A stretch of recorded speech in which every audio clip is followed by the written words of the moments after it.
What is creativity? We are talking all the time in Finland about creativity and innovation. Innovation, innovation, creativity.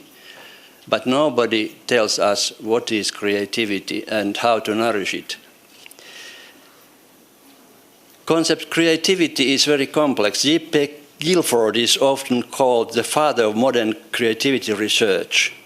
The majority of research on creativity has concentrated on the cognitive domain.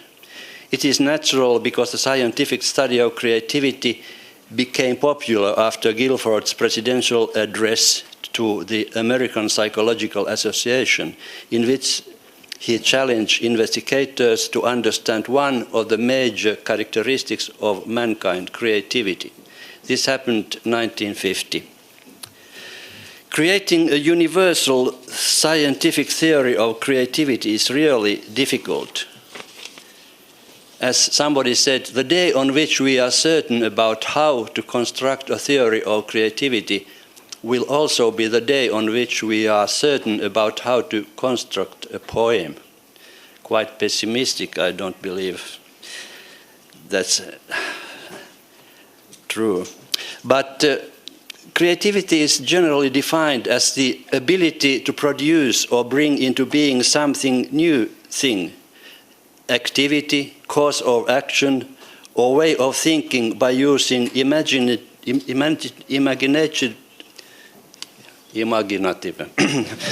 skills rather than imagination. For the teacher, the central question remains, can creativity be cultivated? But what is creativity? It's simply a person producing a new product, something new, and then it's created. This product must be substantially different compared to other things. The product must be appropriate, pleasing, or meaningful. There are 4 elements of creativity, PPPP. Person who creates. Process, do we have time to create? Because this process takes time. We must have time to process our creative ideas. The press, environment, home, school, society are very important. If we can't create anything in schools or in workplaces or the society, why to talk about creativity all the time if nothing happens?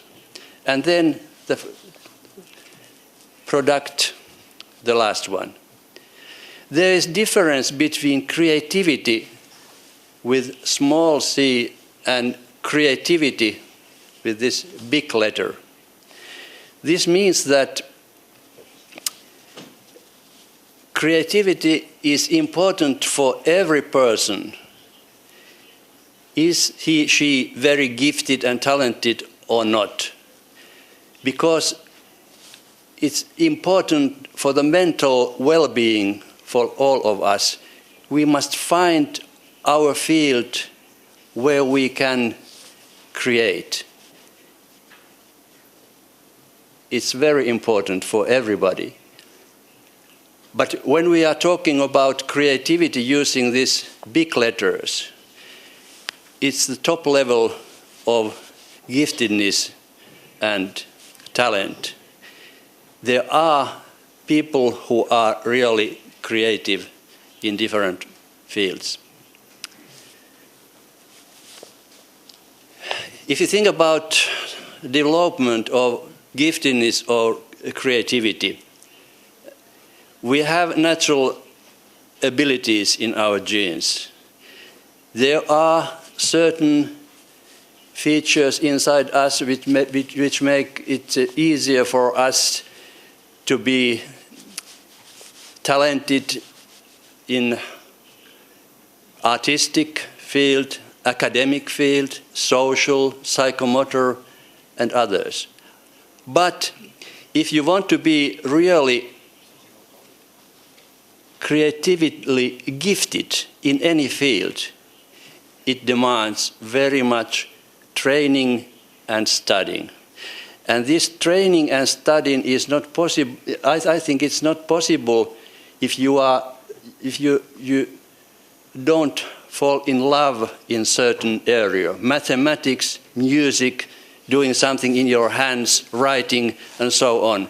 To a certain point, you may follow your parents and teachers if they say that do this and do this and do this. This is your field.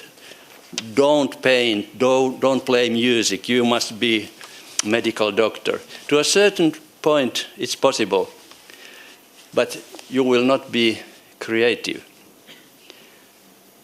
Good environment, role models, teachers, parents are very important also to a creative kid. Again, once more, I present different types of intelligences or talents. Who knows the theory of Howard Gardner? Have heard about it. Famous American Howard Gardner wrote 30 years ago the book about multiple intelligences. He says that the IQ is very, very important for people. If you have high IQ, be happy. But it's not the only type of intelligence.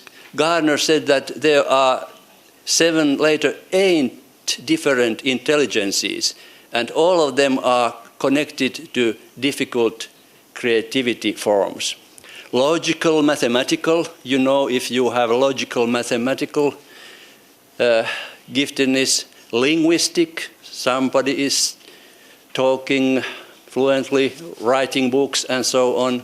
Bodily kinesthetic giftedness, cooperation with brain and hands. Spatial intelligence. You look at the map and you look at Crown Plaza and you know where you go. You are not entering the airport if you have spatial intelligence. Musical intelligence is important. Interpersonal, every teacher needs interpersonal intelligence, social intelligence. It's very important for teacher being creative in interpersonal area. It's also important for many, for example, for doctors. It's nice if you meet a doctor and she understands you are a human being. Interpersonal intelligence is interesting because it's connected to artistic intelligence. I don't understand. All in my family are painters. They are painting. My father, my grandpapa, cousins, their husbands, wives, everybody is painting, not me. Never. And I don't understand this intrapersonal creativity, that something comes here. Poems, paintings, music, I don't know. But I'm giving speeches in okay. And naturalist intelligence, some people, there are people who want to live with animals rather than human beings. I know some people. These personal qualities of a creative person. Is a person curious, interested, and intrinsically motivated? These are important features. Is a person divergent thinker, interested in discovery, not doing all the same stuff all the time? Is it allowed in school to use divergent thinking? Does the person have the relevant personality traits? Independence, courage, and flexibility. Independence, courage are very important. If kids are not independent enough, they are creating nothing. They try to do as you said. And when I remember, I'm telling later about Finnish school system, but when I'm thinking about my school experiences in the 50s and 60s, there was no education for independence or courage. We didn't present anything or opened our mouth voluntarily. We tried to say as teacher told us. And very often we were told how stupid we are and we will be nothing. A friend of mine, it was very common, I don't know. The war was very close and men had been fighting for 50 years and they taught small kids in school and it was not the right place for them. We have to understand them. But it was very usual to hear that, remember, you will be nothing. And one friend of mine was told this story, and later he became the head teacher in the same school as this person was there. Yeah. Individual creativity depends on three things. You must have enough skills. If we think about creativity at a little bit higher level, you must have certain skills of the domain. It's easier to create. Creative working skills, a dedication to do the work well, an ability to concentrate. It's very important because you are not creating any valuable in seconds or minutes. You must have an ability to concentrate. A persistence in the face of difficulty, because you always have difficulties when you are creating something new. You never know what's the product, what's the level of the product. A willingness to work hard, and again, intrinsic motivation. There are many underachievers in our schools. There are 4 different types of responses to expectations of parents and society and school. Most kids conform, and this is more and more important also in Finland. We must conform, be very good, better than the other ones. Competitiveness is very important. But these kids oftentimes who only conform, they can't create anything. They don't give anything to other kids. They try to get everything and conform and get good grades. Sorry. There are some kids who rebel, and we think they are so independent because they rebel. But it's not so. They are very often, they feel very bad inside them, and when they are rebelling, they test their parents and teachers that am I a valuable person really? And do you understand how bad I feel when I rebel? And oftentimes, the rebellious kids will become really creative. Some withdraw, they want to like this competitiveness, and they withdraw, nobody remember them. And then it would be the best thing that all the kids would study, they have knowledge, skills and so on, and also creativity. No, not conform or rebel or withdraw, or be happy about their creativity and to be eager to develop it. Now I teach you some Finnish language. Tässä on suomeksi Csikszentmihalyin flow-teoria. Okay, are you talking here about flow as in Finland? Every time we are talking about flow, we have flow. It's a term of Csikszentmihalyi, and it's a description of creative process. And if you look at this here, taidot, it's skills, and this is challenges. And the main thing is that when you are creating something, your skills and challenges must be in balance. Small skills, small challenges. Average skills, average challenges. Best flow you can get when you know I have good skills in this area and the challenges are high enough, not too high. But if you are in school and you know I'm creative, I have many talents and gifts, and I must be there and do all the same stuff all the time. Skills are there, challenges are there. Tylsistyneisyyys is boredom. I'm sleeping there. And on the other hand, if you feel that my skills are not so good, and then more and more challenges, you are anxious, depressed, and it's not a good thing. The best flow is there, right upper corner there, when you feel that I like this, I'm intrinsically motivated, I want to be this, and then you may enter in a flow process. You are there, you don't know what time is it, have I been working for 1 minute or 3 hours, and so on.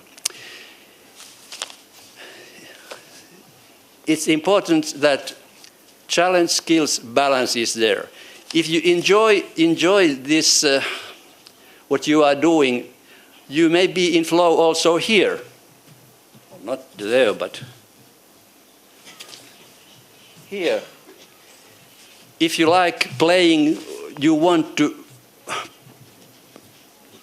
play clarinet, and you get clarinet, and if you are here playing like, so you may be in flow if you are really interested in this, and slowly you may play and you are flow. I have always been in flow when I play petit fleur in clarinet.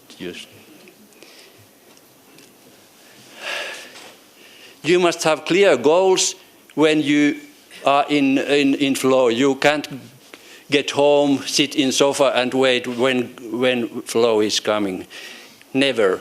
You must have clear goals doing something. You get feedback all the time. You concentrate on the task at hand. You have a sense of control. I can control this process. Loss of self-consciousness. You are not thinking that now I'm doing this and I do this and I do this.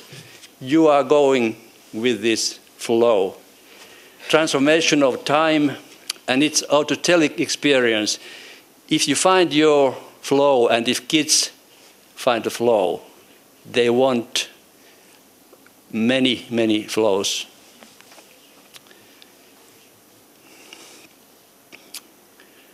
What's creative school? There must be challenges enough, not all the time the same stuff, challenges. Freedom, enough freedom. It can't be totally free, but free enough. Ideas support, are you listening to the ideas of kids? Trust, openness, play and humor belongs to creativity. Debates are very important. Can you debate? If you have different opinions, you must debate. Debates are very important, conflicts of ideas, but if people are in conflict, forget creativity. But there's a difference if you think about conflicts between ideas and conflicts between individuals. You must have idea time enough. Howard Gardner, a well-known researcher, says that if you don't have time enough to think about your creative ideas, the only thing which happens, there are more and more stupidity. And I think it's a real danger in everywhere, in Finland, we must be so good all the time and show all the time how good we are. I produce this and this, am I good enough? And no idea time enough. Creative process takes time. Risk-taking is good. You must have, risk-taking is allowed, because you never know when you create what happens, what kind of product it will be, even if you are top-level creativity person. Schools need child-centered, creative teaching if we want really that kids are creative. Learning must be important and fun, both of them, important and fun. And we must remember that children are worthy of respect and love as unique individuals. Kids are different with different talents, different gifts, but everybody is unique. Children should be active and should be both comfortable and stimulated, not only comfortable. I'm so comfortable here all the time. And comfortable and stimulated, both of them. Little robots are not creative. Teachers are resources. When I was in school, they were policemen and drill surgeons. And cooperation is always preferable to competition. Cooperation. Parents and teachers give children experiences in many fields. If you don't have a musical instrument, you never play it. If you never try to paint something, you will not be a painter. Don't give labels. Some painters, artists have told me that a teacher said when I was 8 years old that you can't paint anything. Your pictures are so pale, just like you. And then I knew that I'll be a painter sometimes, designer, artist. And it was very hard for 8-year-olds if teacher tells that you can't do that. Don't hurry, don't hurry. Don't give labels, creative, average, poor. No, no, no. Give supportive feedback. Evaluation must be positive and realistic, both of them, positive and realistic. Not only giving labels, poor, poor, poor, good, average. Creativity killers. When I was working in university, and I retired for 6 years ago after working there for 35 years and wrote an article about creativity killers. More results faster, evaluation pressures all the time, reward systems. You may be rewarded, it's good if you get reward, but if I must think all the time, but am I rewarded? I'm better than the other ones. Competition, restriction of choice, big brother watching. They didn't like in the university about my lists, and I got feedback from very high level, what are you talking about? And I said, excuse me, it's not my list, it's made by Teresa Amabile or Amabile from Harvard Business School. And she has been doing research on creativity and creative environments for many, many, many years. I understand why they were so angry, but I don't tell you why they were so angry when I was writing this. Now I tell something about Finnish school system. Finland, with its almost 6 million people nowadays, not 6 million, but almost, there in the north. 2 times maybe as much as in your country. We have 6 million, you 3. Is it so? Okay. Finland has ranked high in PISA study, which compares national school achievements. It was a big surprise in 2001 that Finnish comprehensive school indeed was able to produce better results and a small variation compared to parallel school systems like those in Germany and Great Britain. One reason why this raised so much confusion was the fact that the ideology behind our comprehensive school is so different comparing it to many other countries. The main reason why I personally was so happy 2001 about the first PISA evaluation was the fact that it saved Finland's good comprehensive school really.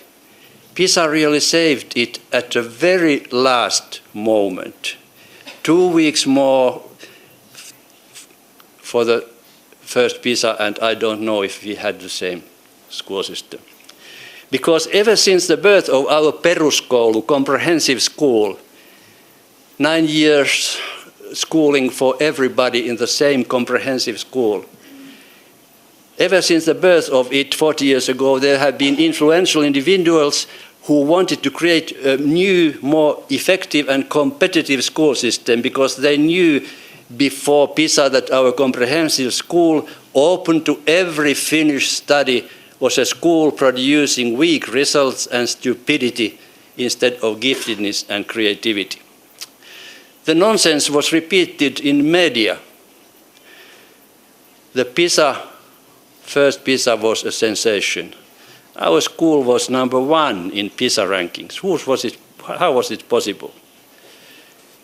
All children together in the same school for 9 years instead of old school 4 years.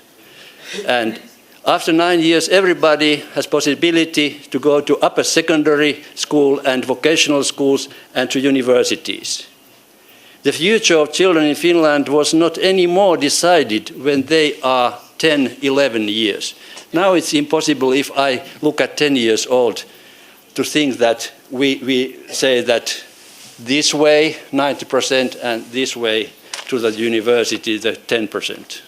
It's impossible.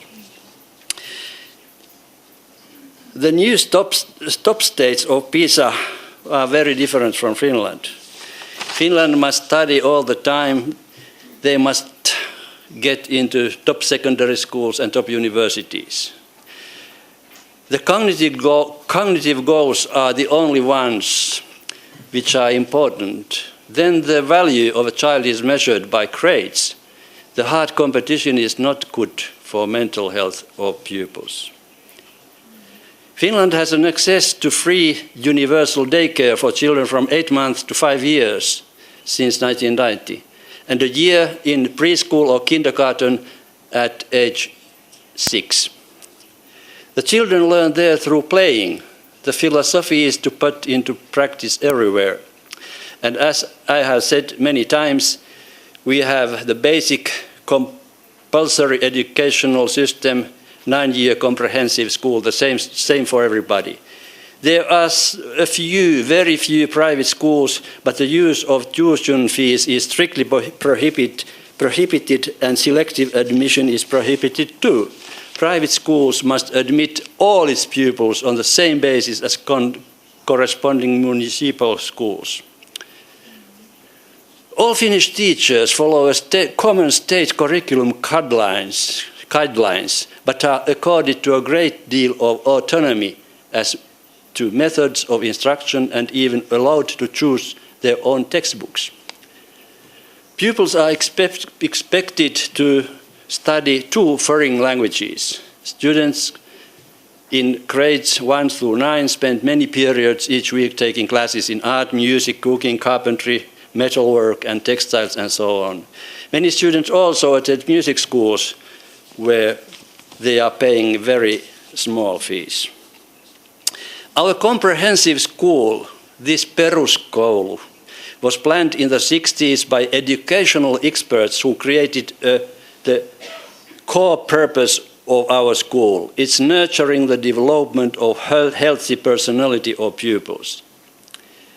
Pupils are encouraged to find their creativity by using pupil-centered and cooperative teaching methods. in all subjects. Mathematics, reading, music, handicrafts, and so on. Every pupil has an opportunity to study all of them, to find their abilities and creativity in different fields. When children have a healthy self-image and they are happy, they have best possibilities to be very effective too. It's not necessary to be number one in ranking list. When children grow up having good self-esteem, if they feel the place called school is safe and they feel to be accepted as unique individuals, everything is fine. We are not producing creative individuals. We are educating them and nurturing their gifts. A couple of words about ranking lists. I don't like